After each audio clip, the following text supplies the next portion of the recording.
All right, welcome back to our CodeItLive streaming channel here. We are streaming live here from beautiful Stockholm in Sweden. So good afternoon, good evening if you're in Europe or Asia. If you are in North America, you're just waking up. So good morning to you. With me, I have my good friend Jeff Fritz, also known as Stream King. What? What? Where did that come from? Yeah, well, Jeff is a bit of an inspiration to all of us who are starting out streaming because he was one of the first and the most successful.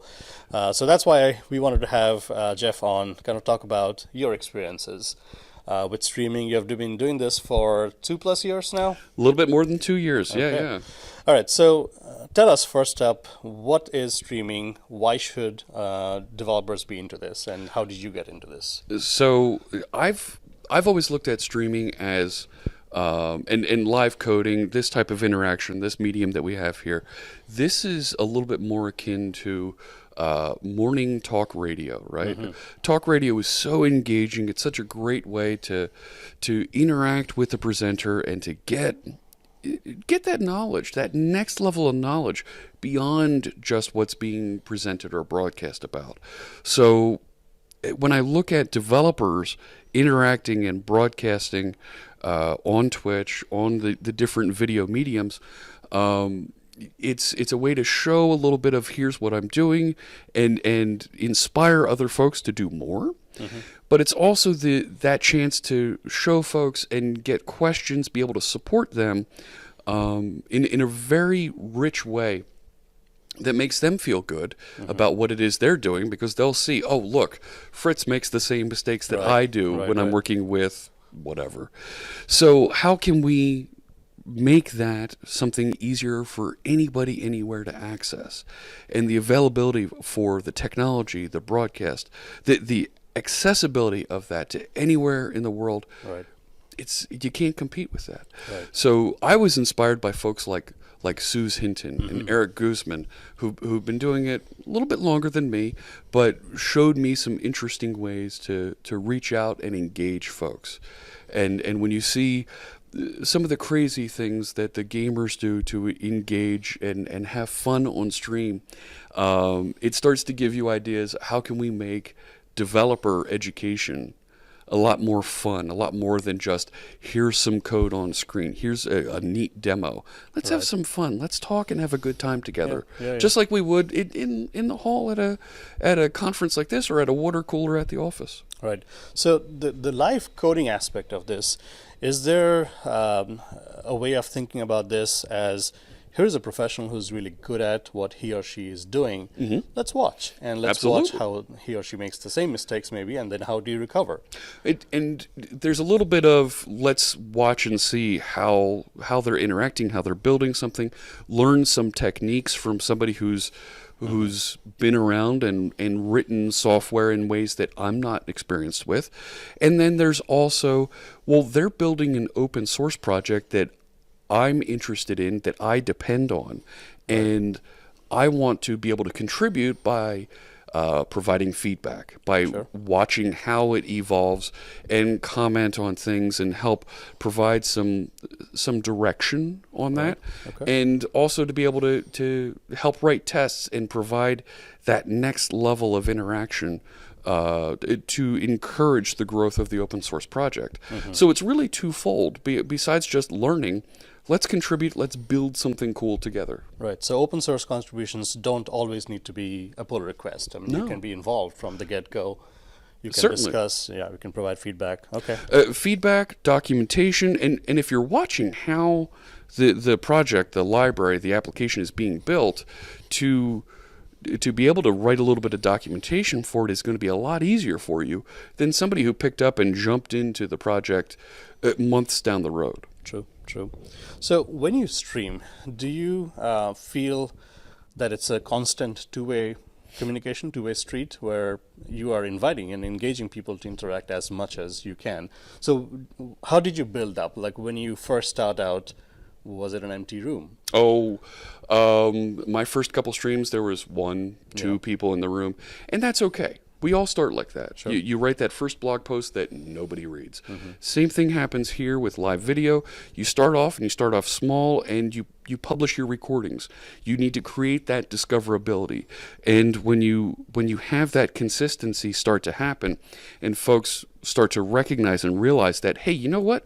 Well, while I'm having breakfast, Fritz is over here broadcasting, or during my drive to work, I can tune in and listen and see what's happening and follow along, because they're describing things and teaching in a way that's something I can consume while I'm not necessarily looking at a screen. So that's interesting. So you're saying people will actually just tune in when they're not actually at their computers. Yep. Because that changes the dynamics of you are in their ears. Oh, yes. And I mean, do you feel obliged to wanting to entertain? Oh, of course. While you're doing this? I mean, let's face it, right? When you produce, when you're at a conference like this here, like at Swetugg, we're infotainment, right? You're not getting up on stage and giving 40 minutes of just training material. Right. You want to pause. You want to have some interactive samples. You want to have some demos that you show that people go, okay, that was fun, that was interesting, and that gets them excited about whatever technology it is that you're teaching. So when you're broadcasting, how can we do this in a way that makes people laugh, makes people want to pay attention, makes people want to tune in for the next time? And I'll drop sound effects in. I'll have video clips. I'll do all kinds of things to get people's attention, and I'm also going to be irreverent about it too. Sure. You know what? I'm a genuine person. If something isn't working right, I'm going to call it. I'm going to say, gosh, this stinks that this doesn't behave the way that it does. I'm not going to swear. I want to be as inclusive as possible, but I want to make sure that everybody understands that I'm not just going to laugh off and say, ha, yes, that's right, Edge doesn't handle this. No. What the heck? Why doesn't this version of Edge handle this thing? You know what? Let's open a bug together and show, here's how we're concerned about the development of this browser, this product, and provide that feedback, and not just accept that things misbehave sometimes. Right. So what I'm hearing is, like, when people give us their time, be it listening to a podcast, sitting in on a session that you're speaking about, that's precious. Absolutely. And you want to do your best to grab their attention, make it interactive. Make it valuable to them, whether it's they learn something, they're entertained, or they say, and most importantly, they say, you know what, I want to tune in next time. Sure. Okay, so let's switch gears. So let's talk about your role at Microsoft. Okay. And given the .NET ecosystem, given Visual Studio, given everything that a developer on Microsoft stack needs to learn and look forward to, how do you think streaming has kind of impacted and changed the way you do things? It's huge, because what we've seen is there are teams of people who will globetrot. They're out there. They're going from city to city to city, and they're engaging with folks, and it wears on you. Yes, I was going to say, like, we are in Sweden. We are in the land of Greta Thunberg, and we are flying like thousands of miles. And at some point, you have to capture your impact. Like, how many did you reach? Right. Okay. So that's something that, okay, we can measure when folks go out and speak. And, okay, I presented in front of a couple hundred people here, and I went over to this place, and I spoke to a user group, and there were how many dozens of people there. Great. Did that turn into sales? Did that turn into something actionable? There's a lot of money tied up in all of that travel and organizing those venues and setting things up, versus if we're doing things streaming. Well, now anybody anywhere can tune in whenever they'd like. I don't have to go anywhere. I can broadcast from the spare bedroom in my house. We have pants on, right? We're at a conference, thankfully. Okay, thankfully, right? I could stay wearing, a tracksuit. I could be wearing shorts, whatever, right? And I can be relaxed, and I can be in my place, my comfort zone, because I'm in my home or I'm in a studio on Microsoft campus. So there's a level there of comfortability that I might not have if I go into a foreign city, a foreign town that I'm not familiar with, and having to adjust to some of the things that happen there. So that's important. But then when we take that live stream that happens ad hoc or on a scheduled basis, and it's just one of us programming, writing code, and we dial that up to 11, and we do something like .NET Conf, right, or the Visual Studio launch, and we're going to broadcast. We're going to be a little bit more produced, and we're going to promote. Well, now we're talking. Now we can reach tens of thousands of folks concurrently over that live feed, and when you think about how many people attend Build and Ignite, and we can get similar numbers of people tuning in and watching something broadcast out of our own studios at a fraction of the cost. That's a tremendous ROI there that you don't have with those giant in-person conferences. Absolutely. Now, the in-person conference absolutely has value to be able to have that personal contact, and customers love that personal contact. Developers really enjoy being able to see you, shake your hand, and ask those questions sitting down face to face. But to get the mass message out, doing the 30-city tour is difficult. It's backbreaking. Yeah. So, like, if we look back at the last few Visual Studio or .NET releases, and you have been streaming, even for a big produced show like that, it's not even a one-way street, because you can talk, you can absolutely interact. So you are seeing much more broader reach doing things on a stream. Oh yes, we've done Connect for the past how many years? That was an event that we ran out of. It was New York City for a couple of years. We ran it out of Las Vegas 2 years ago, and it was very, very successful for us to be able to get messages out for developers to learn about Azure, learn about the latest Visual Studio features and .NET features. And it's something that we learned a lot from. And when we take those learnings from Connect and we applied them to specifically the Visual Studio 2019 launch, we found that to be extremely successful.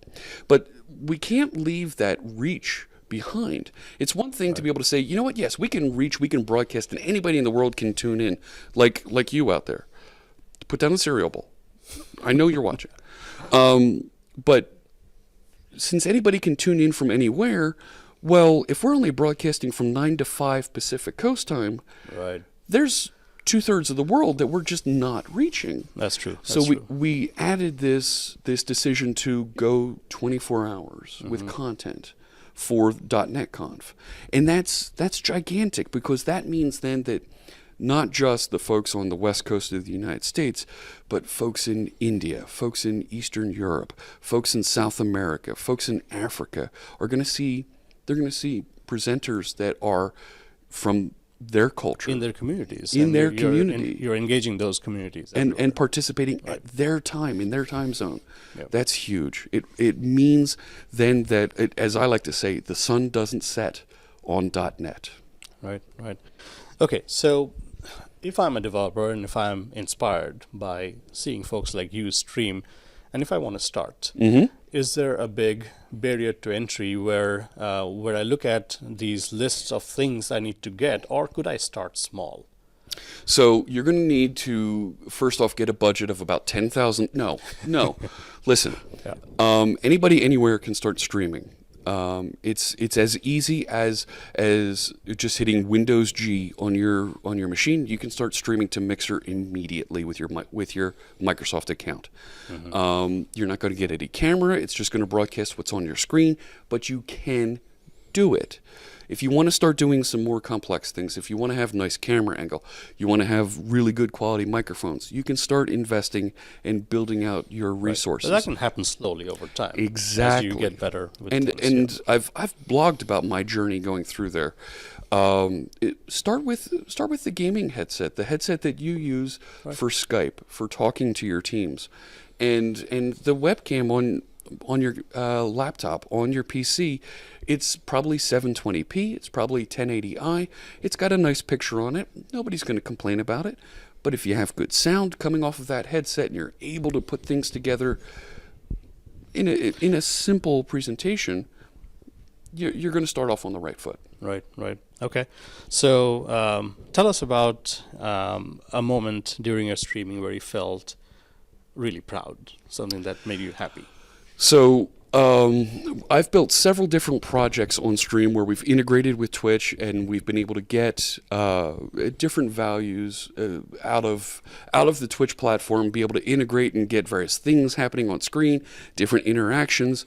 And the first time that we built this sentiment analysis feature into the bot that runs on my stream, and there's a little number that you see at the bottom of the video that shows the current sentiment of the chat room.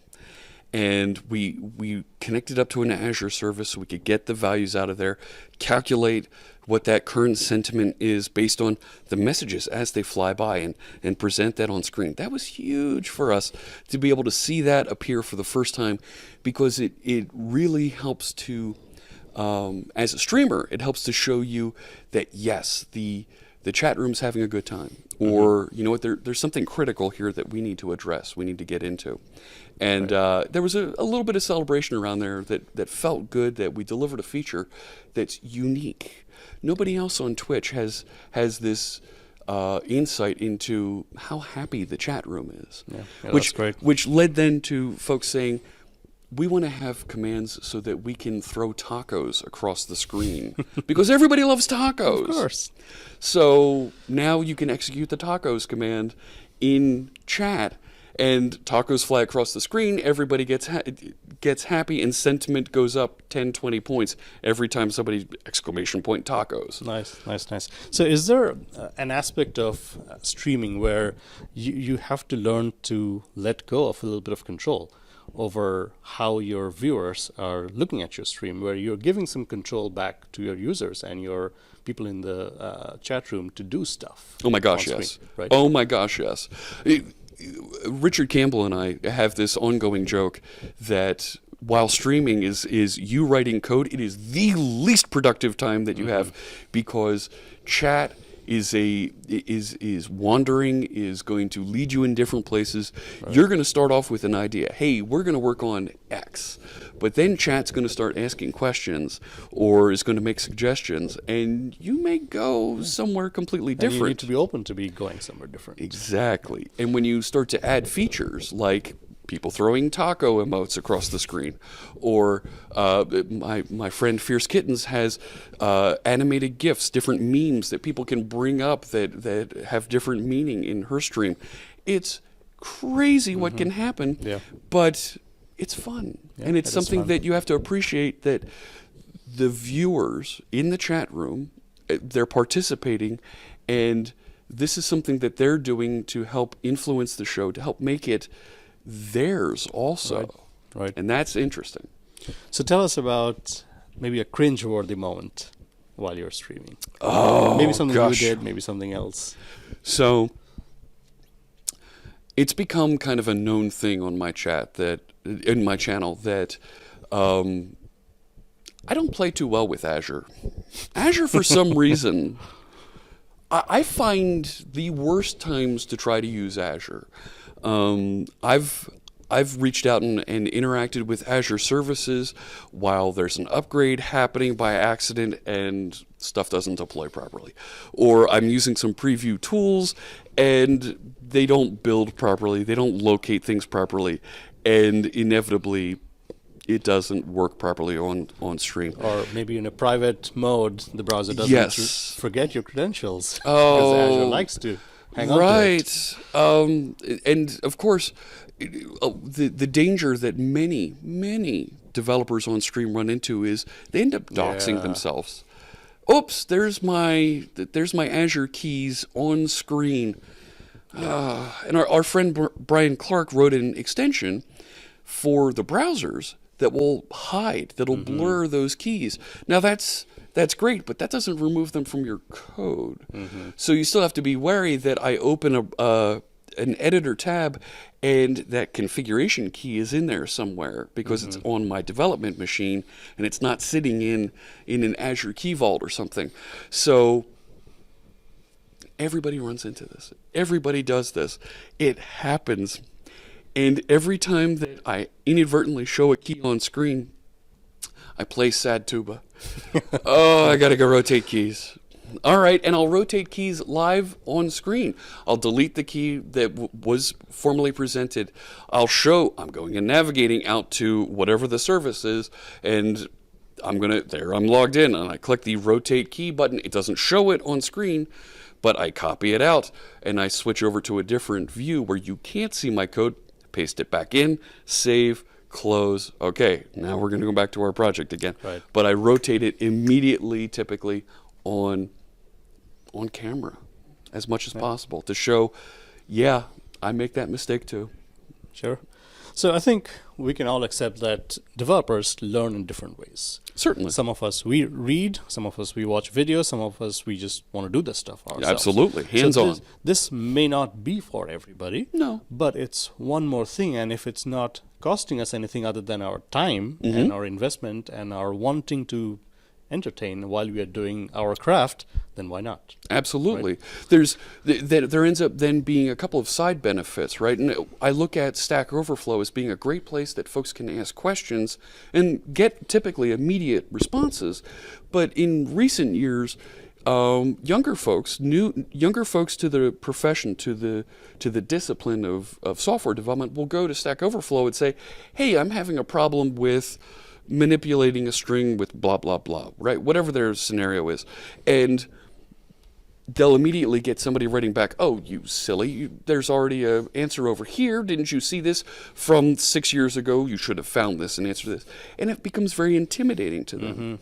And if we can be that smiling, happy face that answers questions, that is non-confrontational, then they're happy to interact with us and ask those questions. And when they ask us that question on stream, well now, okay, we answered it live, and in that 10 minutes we answered and we interacted with them.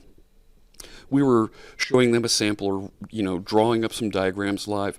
I can now take that video, edit it, put a little bit of production around it, right? Some lead-in discussion or whatever, and now I've got a video that I can use on other platforms or write a blog post around, and it becomes more content that's more valuable, that's now searchable and accessible to more than just the how many people that were watching when I answered that question. Yes, absolutely. All right, so final thoughts on, tell us something about inspiring and giving us a little bit of a push towards more developers wanting to do this. Gosh, when I look at the folks that have joined and started on Twitch in the last year and a half, I am floored by how well some of these folks have done.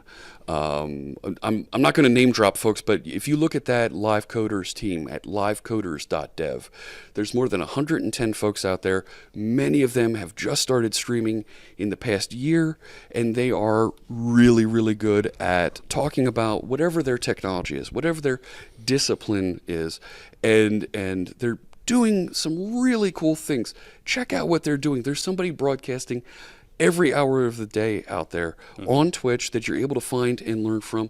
I encourage you to check out livecoders.dev and tune in and see, whether it's somebody building games in Unity, or it's somebody who's working with SAP and talking about some of the new features over there, or a Java developer that's building cool new ways to interact with different platforms. There's great stuff out there that you can find, you can learn from, and watch some of the things that you don't normally do. Yeah. I don't program games, but I absolutely love sitting back and watching how people build games. There's a couple on the west coast of the United States that together, he's writing a little bit of code and building some of the models. She's writing the game engine, and they're building games together live on stream. Nice. That's aspirational. That's really cool to see, and I want to see more folks do that type of thing where they're collaborating and helping each other and having fun together, right? Yeah.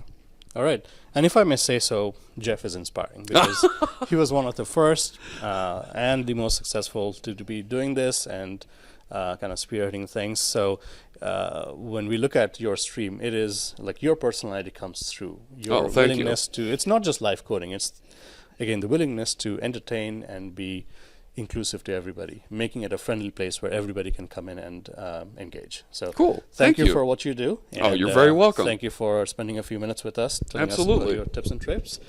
All right, folks, we're going to talk to many more speakers throughout the day, but for now, thank you, and we will see you next time on Code It Live.